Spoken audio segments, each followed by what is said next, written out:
बालीगुड़ा उपजिलापाल कार्यालय चलित 3 जुलाई ठारू आगामी 16 जुलाई पर्यंत बालीगुड़ा विधानसभा मंडली और फुलबाणी निर्वाचन मंडली समस्त बूथ स्तरीय अधिकारी मानकु भारत निर्वाचन आयोग द्वारा एक जातीय प्रशिक्षण कार्यक्रम आरंभ हो जाइछि। सोमवार अपराह्न समय 5 घटिका असिस्टेंट कलेक्टर रूपक कुजूर सूचना अनुसार एथिरे विभिन्न ब्लॉक रे थिबा बूथ स्तरीय अधिकारी बूथ स्तरीय सुपरवाइजर माने प्रशिक्षण नैचंती।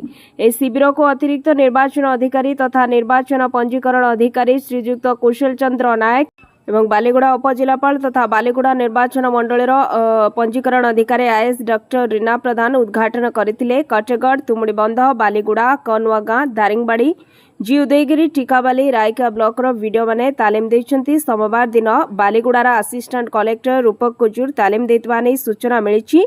एही कार्यक्रम रे बालीगुड़ा विधानसभा मंडलीर 178 जण एवं जी उदयगिरी 253 जण तालीम नेउतबा नै सूचना मिलिछि।